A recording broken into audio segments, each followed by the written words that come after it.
Salut les devins, c'est Saikyo. Il est l'heure pour moi de proposer ma review du très bon épisode numéro 2 de la saison 3 de My Hero Academia.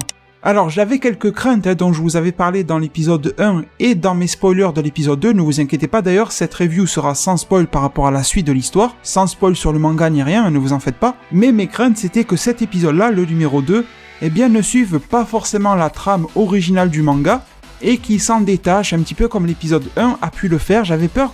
En voyant les résumés et tout, j'avais un petit peu peur. Vous aviez été nombreux à me dire que vous étiez confiants en zone commentaire, et vous aviez raison, et tant mieux. Parce que cet épisode-là a été ultra fidèle au chapitre 70 et 71 de mémoire. Le 72, ça sera le prochain, il me semble. On s'est arrêté à la fin du 71, dans cet épisode numéro 2 de My Hero Academia. Il a été extrêmement fidèle, et même trop bien, ça faisait longtemps que j'avais pas vu un animé fidèlement bon à son manga, en fait, c'est ça les mots que je voudrais dire. Vous allez me dire, il n'y a pas trop de difficulté à rester fidèle, mais quand même, retranscrire la qualité de l'œuvre originale, c'est assez rare. Alors My Hero Academia a déjà retranscrit les 2 premières saisons, c'est-à-dire les premiers chapitres du 1 au 69, justement de manière très classe, il n'y a aucun doute. Mais ce que je voulais dire, c'est que quand tu compares aux autres animés en ce moment, qui ont tendance à dériver à droite à gauche, à vouloir prendre des chemins différents du manga et tout, ça manque un peu d'avoir de bonnes adaptations de manga. Et cet animé-là m'en a fourni une très bonne. Son premier épisode, c'était du récap. Ils ont voulu donner quelques phases un petit peu filler, histoire de meubler l'épisode et de le rendre cool. Ça passait, ils ont compris qu'il fallait pas abuser avec les fillers, ils en ont pas mis à outrance. Peut-être qu'il y en aura un autre en plein milieu de la saison, mais pas plus. Et du coup, on était directement, en chemin, surtout vers le camp d'été, pour que les jeunes du lycée de Yue, la classe de Izuku, se dirigent vers leur prochain entraînement et passent justement ces moments d'été que considèrent comme des vacances, sauf qu'il n'en est rien du tout. Alors, on a rencontré, comme dans le manga, les héroïnes, les Pussycat, etc. Voilà, c'était drôlement fun, tu vois, il y avait rien de spécial en fait à en retirer. La leçon au final de l'épisode n'est pas là, et je ne dirais même pas la leçon, mais les leçons. Les leçons étaient que déjà il y en a une qui commence mais qui ne se termine pas ici, c'est par rapport au jeune garçon Kuta de mémoire, Kota ou Kuta, un truc comme ça. Ce jeune qui est l'inverse un petit peu de Izuku, c'est-à-dire qu'il déteste les super-héros, qu'il ne veut pas en devenir un d'après ce qu'il dit, il les fuit, il les hait, parce qu'on se doute que son passé est assez difficile, etc. Et ça, c'est le premier début de leçon que cet épisode-là est en train d'instaurer. Et vous allez voir, peut-être que vous n'avez pas trop bien apprécié cet épisode 2, parce que la deuxième moitié et fin de la saison 2 était exceptionnelle. Mais ne vous inquiétez pas, si vous n'êtes pas du genre à lire le manga, croyez-moi que la saison 3 va envoyer peut-être même encore plus que la saison 2 pouvait le faire. Et sans rien vous spoiler ni vous dévoiler, mais sachez que dans cet arc-là, dans cette intrigue et cette saison, des petites choses qui ont l'air insignifiantes pour vous, vont avoir, sans que vous en rendiez compte, une importance capitale et majeure pour la suite, et vont être des tremplins ou des déclencheurs pour de gros événements futurs. Je n'en dirai pas plus, mais en tout cas c'est pour vous garder hypé sur la série, c'est vraiment important. Et je peux vous assurer que si vous n'avez pas lu le manga, vous viendrez me dire plus tard que j'avais raison, il se sera passé vraiment du très lourd, du très bon. Donc cet épisode-là, dans sa réalisation, dans son storyboard, il suivait fidèlement le manga, son animation, ses dessins, la musique ne révolutionnait pas l'animé, mais les musiques passaient bien, forcément. Tout était bon techniquement. On peut rien reprocher techniquement à cet épisode-là, tout comme aux 2 premières saisons de My Hero Academia qui ont été irréprochables. Et d'ailleurs, c'est aussi pour ça que ces séries-là adoptent le format de saison, histoire de pouvoir bosser dessus entre les saisons et ne pas avoir un rythme acharné comme ça pourrait l'être sur du DBS ou autre. Je le répète ici, mais je suis convaincu que Dragon Ball Super gagnerait énormément en qualité s'ils avaient ce format-là, de faire un format saisonnier, avec peut-être un film, une fois toutes les 2 saisons, tu vois, un truc comme ça. Mais en tout cas, d'avoir ce système-là très saisonnier, qui nous permettrait, il y aurait une pause, on attendrait chaque année entre les 2 saisons, mais d'avoir quelque chose d'extrêmement qualitatif, et je pense que Dragon Ball Super le mériterait. Au final, l'histoire et la suite des leçons, c'est quoi ? La deuxième leçon, en fait, je vous disais qu'avec le petit Kuta, une leçon venait de démarrer, mais la deuxième leçon, elle se termine dans cet épisode-là, c'est-à-dire que les élèves ont énormément progressé. Ils ont énormément progressé techniquement, et du coup, quand les Pussycats et leur professeur principal et tout ça leur font le coup du genre « vous allez devoir traverser la forêt pour rejoindre le camp d'été », alors ce n'est pas une formalité, mais presque, c'est-à-dire que les obstacles qui leur sont mis en travers ne sont pas extrêmement difficiles à repousser ou à battre ou quoi que ce soit, peu importe que ça vienne de la super-héroïne Pixie Bob, je crois, peu importe en fait. Le problème pour les élèves, ça aurait été le fait que ça dure trop longtemps. C'est-à-dire que je vous donne un exemple. Si je vous demande de taper sur votre bureau avec votre main, la première fois, vous allez sentir une petite douleur, mais il n'y a rien qui va te tuer, tu vois. Mais si je vous demande de taper 100 fois sur la table, ça va vous massacrer la main. Alors que pourtant, taper une fois, en soi, c'est rien. Et bien là c'est pareil, tuer ou taper un des monstres là de terre de Pixie, c'est pas très compliqué en fait en soi, pour ces élèves qui sont expérimentés et qui ont acquis de très belles capacités.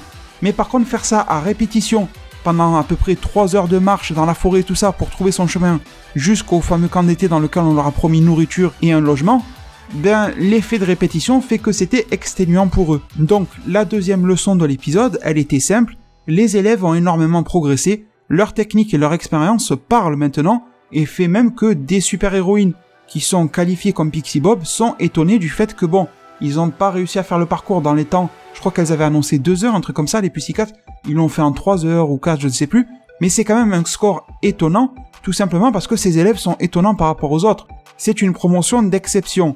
Donc ils ont progressé, mais la deuxième leçon en amène une autre qui aurait été la fin de l'épisode. Comme le dit Aizawa, eh bien tout simplement, ils ont progressé certes, mais la progression qu'il leur reste à faire est encore plus énorme que ça, surtout du côté du physique, et en particulier de leurs alters ou de leur individualité, je ne sais pas comment vous aimez appeler ça, leur pouvoir en gros.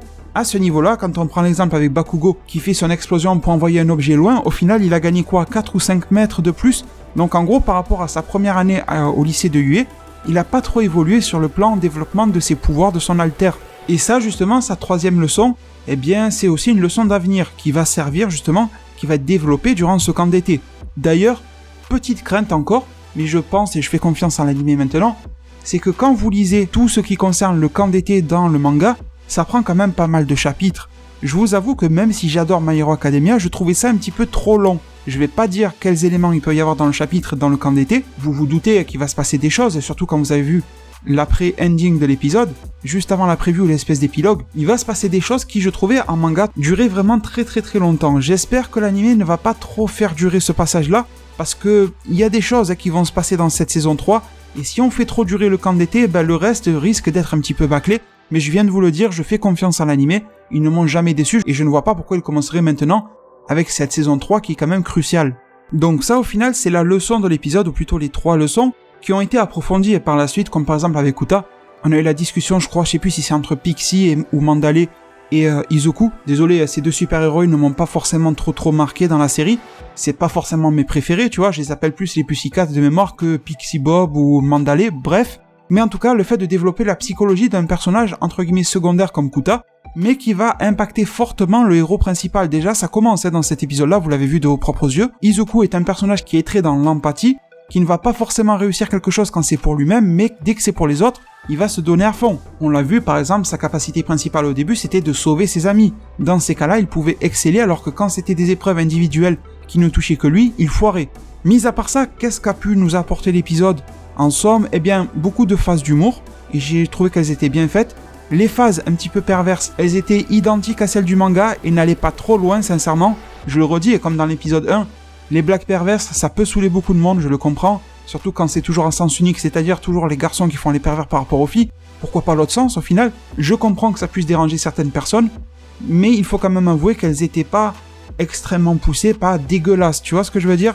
Et comme je le disais la semaine dernière, dans les lycées ou ce genre de choses, c'est un petit peu l'éveil, tu vois, par rapport au corps du sexe opposé qui se crée réellement dans notre vraie vie. Pourquoi pas le matérialiser un petit peu comme ça dans un animé ? Avec Mineta, etc., vous l'avez compris. La tension n'était pas extrêmement forte dans cet épisode-là, c'est-à-dire qu'il n'y avait pas d'enjeu de fou.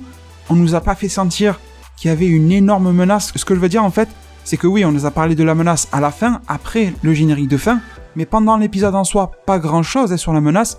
On n'a pas eu d'énormes discussions très lourdes ou pesantes entre les héros, par exemple entre Aizawa et je ne saurais qui, pour dire « Ah, mais les méchants vont attaquer ». Non, il n'y a pas eu trop de ça, voire même pas du tout, je crois. Mais par contre, oui, cette phase qui fait monter la tension, on l'a eu, je viens de le dire, je me répète, désolé, en début d'épisode et après le générique, avec les super vilains qui s'assemblent, avec Shigaraki encore qui fait des siennes, qui est en train de rassembler des choses, on sent qu'il est toujours pas bien prêt dans sa tête, le type.